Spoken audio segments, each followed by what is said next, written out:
अस्सलाम वालेकुम and welcome back to my channel. कैसे हैं आप सब? उम्मीद है कि आप सब खैरियत से होंगे। हाँ जी, तो मेरा व्लॉग आज आप लोगों को थोड़ा-सा लेट मिलेगा क्योंकि मेरी जो है वो तबीयत बिल्कुल ठीक नहीं थी। मुझे फ़ीवर था एंड मेरा स्टमक भी थोड़ा-सा पेन कर रहा था, तो जिस वज़ह से आई वाज़ बेडरिडन और आज मुझे था कि चलें मैं आप लोगों के साथ जो है ना व्लॉग शेयर करूँगी, बट थोड़ा-सा लेट हो जाएगा, तो I am so sorry for that. ख़ैर एनीवेज़ अगर आप लोगों ने मुझे इंस्टाग्राम पे अभी तक फ़ॉलो नहीं किया तो वहाँ पर मेरी बहुत सारी अपडेट्स होती हैं, तो मैं वहाँ पर शेयर करती रहती हूँ, तो आप लोगों को अपडेट्स मिल जाती हैं। तो उसके लिए मैं अपना इंस्टाग्राम का हैंडल जो है वो शेयर कर देती हूँ ताकि आप लोग को जो है वो अपडेट्स मिलती रहें about my life and everything. ख़ैर एनीवेज़ आज हम एक बहुत इम्पोर्टेंट टॉपिक पे बात करेंगे। मुझे बहुत से मैसेजेस आते हैं about a lot of women जो कहती है हमारे घर का माहौल बहुत ख़राब है, बच्चों के सामने हम लड़ रहे होते हैं या हम आपस में भी लड़ रहे होते हैं, तो बच्चे बड़े डिस्टर्ब होते हैं, मेरा दिल ही नहीं चाहता कोई काम करने का, मैं हर वक़्त डिप्रेशन में रहती हूँ। मतलब मियाँ-बीवी की लड़ाई, ठीक है? ये बताने का मकसद है। सो आज हम इस चीज़ के बारे में बात करेंगे कि समटाइम्स ज़रूरी नहीं है कि हर दफ़ा आपके हस्बैंड गलत हो सकता है समटाइम्स हम औरतें भी बहुत सी गलतियाँ कर रहे हैं और जिसको हम कंसिडर नहीं करते, यू नो। अच्छा और अज़ीम बंदा वो होता है जो अपनी गलती मानता है। बट आजकल कोई अपनी गलती नहीं मानता, हर एक को लगता है मैं बिल्कुल ठीक हूँ, मैं जो भी कर रही हूँ, मैं बिल्कुल ठीक कर रही हूँ। तो आज हम इस चीज़ के बारे में बात करेंगे कि जितने भी पॉइंट्स मैं आपके साथ शेयर करूँगी, आप लोगों ने उसको गौर से सुनना है और उसमें ये देखना है कि क्या हम इस चीज़ की गलती तो नहीं कर रहे? या जो हमने कोई मतलब चीज़ है जो कि हमें फ़ील ही नहीं होती और वो हमारे हस्बैंड को बुरी लगती है। तो आज एंड तक आपने वीडियो देखनी है और इन सारी चीज़ों को गौर से सुनना है, नोट करना है कि कौन-सी ऐसी चीज़ है या कौन-सी ऐसी हरकत है मे बी उसकी वज़ह से आपके हस्बैंड आपसे नाराज़ होते हों। तो इन सारी चीज़ों को अगर हम सुधार लेंगे, ये मिस्टेक्स को अगर हम ठीक कर लेंगे तो उससे होगा क्या कि हमारे हस्बैंड और हमारे ताल्लुकात ठीक होंगे, हमारे बच्चों की और हमारे ताल्लुकात ठीक होंगे और एक और चीज़ हमेशा याद रखें कि जब आपके और आपके हस्बैंड के या आपकी आपकी देवरानी के, जेठानी के ताल्लुकात ख़राब होते हैं ना, तो बहुत से लोग उसका फ़ायदा उठाते हैं। तो बहुत सी लोगों की आदत होती है, वो डिवाइड एंड रूल पे बिलीव रखते हैं। मतलब दोनों मियाँ-बीवी को लड़ाते रहो और अपनी जो है ना वाह-वाह करते रहो। तो आपने ऐसे लोगों को बिल्कुल मौका नहीं देना है। So let's get started with the points, note it down, jot it down and realize करें कि कहाँ पर गलती हो रही है। बहुत सी ख़वातीन को मैंने देखा है कि वो ना अपने हस्बैंड से बहुत बदतमीज़ी से बात करती हैं। तो सबसे बड़ी अगर देखिए मैं एक बात बताऊँ बहुत से अभी मुझे ये कहेंगे कि मेरे हस्बैंड भी हमसे बदतमीज़ी से बात करते हैं। आप ये सोचिए कि ये इनकी परवरिश है, ठीक है? तो ये परवरिश है जो इनको गिफ्ट में मिली हुई है, तो मैं अपनी परवरिश ख़राब नहीं कर सकती। मुझे मेरी बहुत अच्छे पेरेंट्स ने परवरिश दी, मैं इतना बदतमीज़ी से बात नहीं कर सकती। ट्राई करें अपने हस्बैंड से प्यार से बात करें, उनसे रिस्पेक्ट दें। देखिए आप जितना अपने हस्बैंड को रिस्पेक्ट देंगी, रिटर्न में कभी न कभी आपको वो रिस्पेक्ट रिटर्न मिलेगी। आपके बच्चे आपकी रिस्पेक्ट करेंगे एंड सबसे इम्पोर्टेंट चीज़ ये है कि फिर किसी को कोई मौका नहीं मिलता ना, बीच में बोलने का, टांग अड़ाने का कि ये तो देखो तुमसे बदतमीज़ी से बात कर रही है। सो आपने ना अपने हस्बैंड की रिस्पेक्ट करनी है। आपने देखिए जब आप किसी को रिस्पेक्ट देते हैं ना तो आप अपना बैकग्राउंड ज़रूर शो करते हैं। अगर आप किसी को रिस्पेक्ट नहीं देते तो तब भी आप अपना बैकग्राउंड ही शो करते हैं। तो आपने अपना अच्छा मुज़ाहिरा करना है that you belong to a good family और हर हस्बैंड को आपको भी इज़्ज़त चाहिए ना। तो इसी तरह देखिए अल्लाह ताला ने मिजाज़ी खुदा बना के भेजा है आपके हस्बैंड को आपके लिए, तो आपका उनको रिस्पेक्ट देना काम है। उनको कोशिश करें कि जितनी रिस्पेक्ट दे सकते हैं, रिस्पेक्ट से बात करें, रिटर्न में भी वो आपसे रिस्पेक्ट में बात करेंगे। अगर वो नहीं करते ना, तो थोड़ा-सा इग्नोर कर दिया करें। कुछ अरसा with the passage of time वो वापस उसी जगह पे आ जाएँगे, जिस तरह पहले थे। शादी से पहले की लाइफ़ और शादी के बाद की ज़िंदगी में बहुत फ़र्क होता है। तो ये सोचना कि शादी से पहले जिस तरह लट्टू थे हम पे वैसे ही होंगे, वैसा रियलिटी में कुछ नहीं होता। सो आप अपनी वैल्यूज़ मत भूलें। Respect is the main thing जो आपके हस्बैंड आपसे माँग रहे होते हैं। Maybe there are so many times जब आपने उनको तरीके से रिस्पेक्टफुली बात नहीं होगी की होगी, तो उनको गुस्सा आया होगा और उसका नतीजा क्या होता है, फिर वो आपसे बदतमीज़ी से ही बात करेंगे। सो सबसे पहली इम्पोर्टेंट चीज़ होती है रिस्पेक्ट। दूसरा बहुत सी ख़वातीन की आदत होती है वो घर में इतने बुरे गंदे हुलिये में फिरती हैं ना, इतने गंदे हुलिये में फिरती हैं ना, मुझे तो समझ नहीं आती है भई अगर और नहीं तो आप अपने हस्बैंड को छोड़ दें, अपने लिए ही साफ़ होगा होके रहा करें। तो कुछ हस्बैंड को इस चीज़ से भी होता होगा कि ये कितनी गंदी-सी फिरती है, मतलब प्रेज़ेंटेबल नहीं है। कोशिश करें कि देखिए दुनिया को छोड़ के अपने और अपने हस्बैंड के लिए तैयार हो जाया करें। अच्छे से कपड़े पहन लिया करें, अच्छी सी तैयार हो जाया करें, एक लिपस्टिक लगा लिया करें कि जब आपके हस्बैंड घर आते हैं, उससे पहले चाहे जैसे भी रहें। बट मैं तो कहती हूँ कि सुबह उठ के सबसे पहला काम आपका क्या होना चाहिए, अपनी स्किन केयर करने के बाद एक लिपस्टिक लगा लें, साफ-सुथरे कपड़े पहन लें ताकि आपको खुद अच्छा लगे कि मैं अपने घर में फिर रही हूँ। ठीक है, मुझे किसी ने कमेंट करके कहा था, "आप इतना तैयार हो के घर का काम कर रही हैं, तो ये तो सिर्फ़ घर का काम है, शायद वीडियो के लिए कर रही।" मैं वीडियो के लिए नहीं करती। This is my habit. I do it क्योंकि मैं अपने लिए तैयार होती हूँ। मैं घर की मेड नहीं हूँ। मैं इस घर में ये घर मेरा है। I belong to this house and this house belongs to me. तो जब मैं ये मेंटालिटी लेके चलूँगी ना, तो फिर मैं जब एक लिपस्टिक लगा लेती हूँ, कपड़े साफ पहन लेती हूँ, मैं घर के काम शुरू कर देती हूँ, तो मुझे ना बड़ा अच्छा फ़ील होता है। लेकिन अगर मैं जिस हुलिये में अपने घर के काम करूँगी, जिस तरह से रहूँगी हस्बैंड के सामने, घर के सामने, बच्चों के सामने, तो फिर ना मुझे डिप्रेशन भी उतनी होगी कि हाय यार मैं तो इस घर की बस मेड ही हूँ और हस्बैंड को भी ये फ़ील होगा कि यार ये क्या चीज़ है ये लाइक सर झाड़ मुँह पहाड़ है, कुछ तो इसको तैयारी होने का त हर आदमी को अच्छा लगता है उसकी बीवी तैयार हो। मुझे याद है कि कभी अगर मैं वो ना हो ना तो मेरे हस्बैंड बोलते हैं कि क्या यार मतलब समटाइम्स मेरी तबीयत खराब हो ना तो ही इज़ लाइक कि थोड़ा-सा प्रेज़ेंटेबल होना चाहिए बीवी को। सो मैं इस अपने एक्सपीरियंस से बता रही हूँ कि घर में और हस्बैंड के साथ बाहर जाने में प्रेज़ेंटेबल रहा करें। फिर जो बहुत इम्पोर्टेंट चीज़ है that is support him. Support 2 तरह की होती है। एक होती है मेंटल सपोर्ट, एक होती है फाइनेंशियल सपोर्ट। देखिए हो सकता है आपके हस्बैंड की इतनी तनख़्वाह नहीं है या बिज़नेस बहुत लो चल रहा है, उसको नीड है एक बंदे की कि वो उससे बात करे। हस्बैंड्स मोस्टली इंट्रोवर्ट होते हैं। ये मर्दों को ना अल्लाह ताला ने नेचर ऐसी बनाई होती है। लड़के बहुत एक्सप्रेसिव नहीं होते। मेरा बेटा है वो और किसी से बात नहीं करता, he is only expressive with me, he tells me everything तो और वो किसी से इस तरह बात नहीं करता। मतलब वो लड़कों की नेचर है, आप अपने बेटे को सामने रख के देखें, तो मियाँ भी तो मर्द ही है ना, तो एक्सप्रेसिव नहीं होते। तो जब वो एक्सप्रेसिव नहीं होते, maybe there are so many problems जो कि उनकी ज़िंदगी में चल रहे हैं, ऑफ़िस की, बिज़नेस की, सपोर्ट हिम, ठीक है?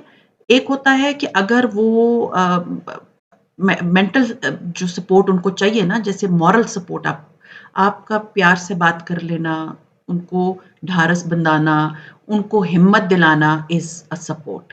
सेकंड सपोर्ट होती है फाइनेंशियल सपोर्ट। अगर आपने देख रहे हैं घर के माहौल में मतलब पैसे की कमी है, बच्चे जो हैं वो स्कूल जा रहे हैं, फीसें पे करनी है आपके हस्बैंड ने बट उनके पास पैसे नहीं हैं। तो उसमें क्या है अगर आप ट्यूशन पढ़ा सकती हैं, आप कोई नौकरी कर सकती हैं, आप घर में कोई काम शुरू कर सकती हैं, सो करें।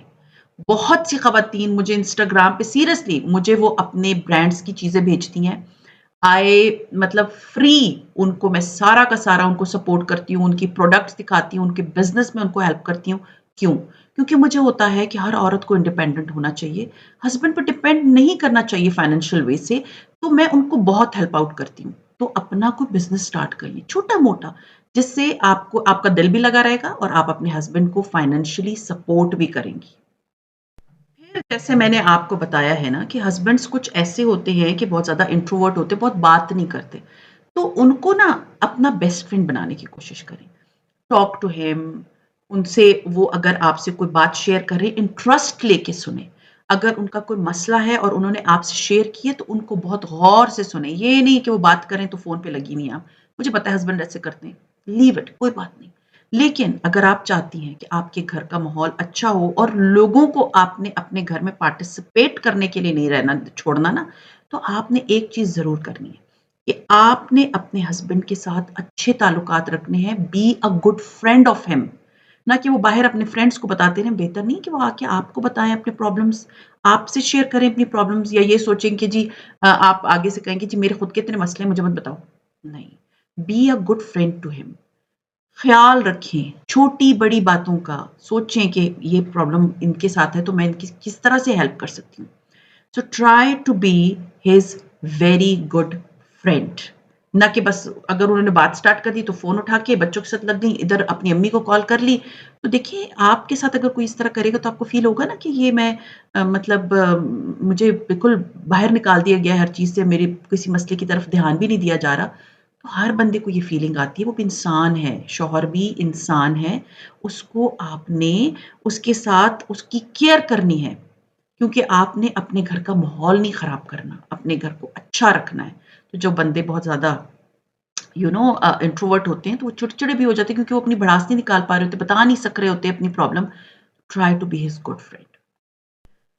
फिर एक चीज़, देखिए जब आप खुद बाहर नौकरी करती हैं ना और जब आप अपने घर में आती हैं तो सिर्फ़ इमेजिन करें कि घर आए, बिखरा हुआ घर है, मतलब बच्चे रो रहे हैं, चीख रहे हैं, चीखो-पुकार है, और जैसे ही आप एंटर हुई हैं तो आपको कहा जाए चलो, चलो बाहर चलते हैं, कहीं जाते हैं, मैंने फलाना खरीदना है, ढिमकाना खरीदना है। तो कैसा फ़ील होगा ना कि यार मैं इतनी थक के आई हूँ और इस बंदे को मेरा ख़्याल ही नहीं है। तो यही चीज़ ना हम औरतें नहीं सोचती। हस्बैंड थका हुआ ऑफिस से आता है और उसके बाद जी घर पहुंचता है तो बच्चे उधर रो रहे हैं, गंदा घर है। सोचिए घर होना चाहिए होम स्वीट होम, ना कि घर आओ तो टॉर्चर शुरू हो जाता है ना। इसलिए तो फिर मर्द अपने घरों से बेजार होना शुरू हो जाते हैं कि घर आओ तो बीवी उधर सर बांध के बैठी हुई है कि मैं तो बीमार हूँ और मैं तो थकी हुई हूँ। वंस अ ब्लू मून हर बंदा बीमार होता है। मैंने जैसे आपको बताया मैं भी बीमार थी, मैंने एक दिन का ऑफ ले लिया था। बट समटाइम्स कुछ लोगों को बहुत शौक होता है अटेंशन लेने के लिए बोलने का कि मैं तो मेरी इधर दर्द हो रहा है उधर। देखिए आपको एक बंदा हर वक्त बोलता रहे मेरी इधर दर्द है उधर दर्द है तो आप कभी फिर उसमें इंटरेस्ट खत्म हो जाएगा ना, फिर आप गिले करती हैं हस्बैंड देखता नहीं है हमारी तरफ, केयर नहीं करता, ये नहीं करता। तो आप अपने घर को होम स्वीट होम बनाएं कि वो खुशी से घर आए, ना कि आया नहीं है उसने अपना बैग नहीं रखा, आप उसके पीछे पड़ गई, चलो जी बच्चों को बाहर लेकर जाना है, आज फलाना। आप उनको बिठाएं, उनको कहें कप चाय पिएंगे, मैं आपको चाय बना देती हूँ, पहले ही बोल दें कि जैसे हस्बैंड आ रहे हैं उनको बता दें कि जब आप निकलने लगते हैं ऑफिस से फलानी जगह पे पहुंच जाते एक मिस्ड कॉल दे दें, मैं चाय रेडी रखूंगी। तो क्या कितनी खुशी फीलिंग होगी ना उस बंदे को कि मैं घर आता हूँ तो मेरी बीवी प्रेजेंटेबल अच्छे कपड़े लिपस्टिक लगाई हुई मेरे लिए इतनी तैयार होती है, चाय का कप रखती है, साथ में एक स्नैक रख देती है, हाल-अहवाल पूछती है।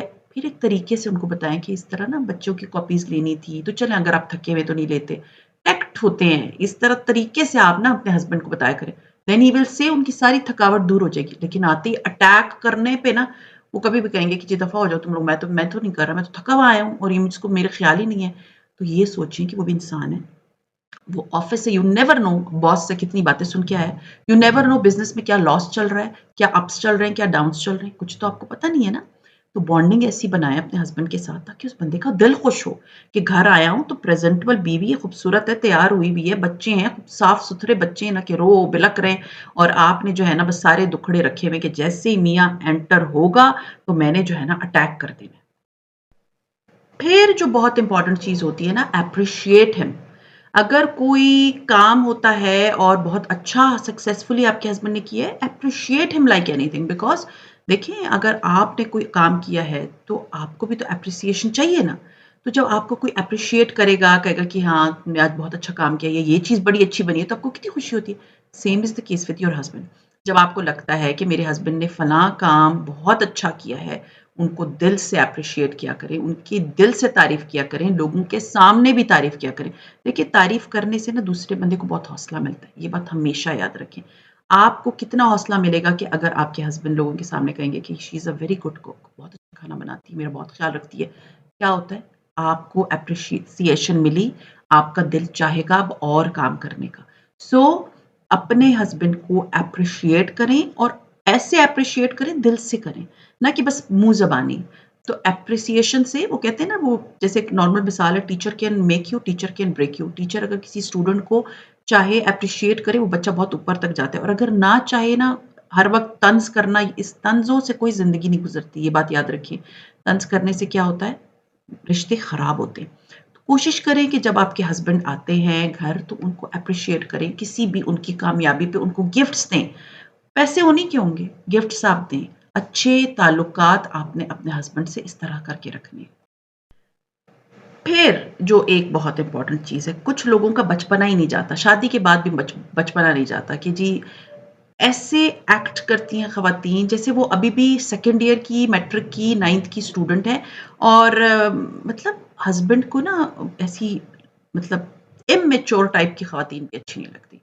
सो ट्राई करें कि अपने आप में मैच्योरिटी लेकर आएँ। ये बात हमेशा याद रखें कि जो बंदा इमैच्योर होता है ना, उसकी बात की कोई वेटेज नहीं होती। लोग उनकी बात को वेटेज नहीं देते। सो अगर आपने बहुत लाड वाला बहुत बहुत सी ख़वातीन होती हैं ना लड़कियाँ जो कि देखो पेरेंट्स के घर में लाड पेरेंट्स उठाते हैं, आप उधर वो लाड दिखाएँ।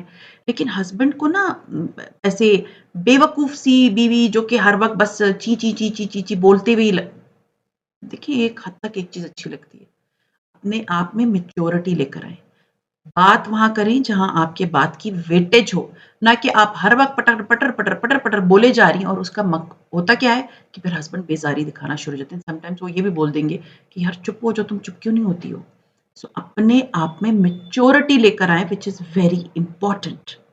तो ख़ैर आज की जितने पॉइंट्स मैंने आपके साथ शेयर किए उम्मीद है आप लोगों को काफ़ी हद तक समझ आ गए होंगे एंड आप लोग इस सारी चीज़ों को अपनी लाइफ में ज़रूर इम्प्लीमेंट करेंगी।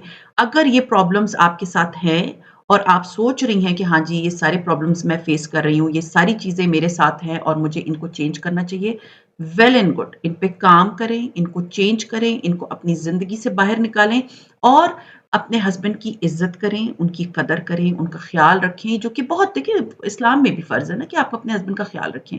उनको मतलब हर तरह से अगर आप सोचें तो आपका आपका मेन फ़ोकस आपका हस्बैंड होना चाहिए। फिर उसके बाद आपके बच्चे आते हैं, फिर उसके बाद आपका घर आता है। तो जब आप अपने हस्बैंड को इज़्ज़त देंगी, उनसे इज़्ज़त से बात करेंगी, उनसे तरीके से बात करेंगी, उनको एप्रिशिएट करेंगी, आप सोचें कि इनमें से कौन-कौन सी ऐसी चीज़ें हैं जो आप जो है वो बस सरसरी करके तो उसको भूल जाती हैं। फिर कहती हैं यार मियाँ तरीके से बात नहीं करता या बदतमीज़ी कर रहा है या सबके सामने इंसल्ट कर रहा है। मेबी मैं ये नहीं कहती कि वो हर दफ़ा सही हो सकता है या मेबी आपके एटीट्यूड में मेबी आपकी किसी भी बात से आप हस्बैंड खुश नहीं हो। और वो फिर आप कहाँ पर निकले तो वहाँ पर लोगों के सामने आपकी इंसल्ट कर दी। तो जब आप इतना इज़्ज़त से देंगी, इज़्ज़त से बात करेंगी, ख़्याल रखेंगी, अपनी हस्बैंड की इज़्ज़त का ख़्याल रखेंगी, उनको एप्रिशिएट करेंगी, तो मेबी जो मसले आप फ़ेस कर रही हैं या जिस तरह की चीज़ें आप फ़ेस कर रही हैं, वो सारी ख़त्म हो जाएँ। सो आज आपने इन सारी चीज़ों को माइंड में रख के नोट डाउन करके ये देखना है कि मैं कहाँ पर गलती कर रही हूँ और मुझे अपनी कौन-सी गलती को सुधारना है। तो ख़ैर ये था मेरा आज का व्लॉग उम्मीद है पसंद आया होगा। पसंद आता है तो लाइक कीजिए, सब्सक्राइब कीजिए एंड शेयर कीजिए with your friends and family and see you इंशाल्लाह ताला in my next vlog till then take care and अल्लाह हाफ़िज़।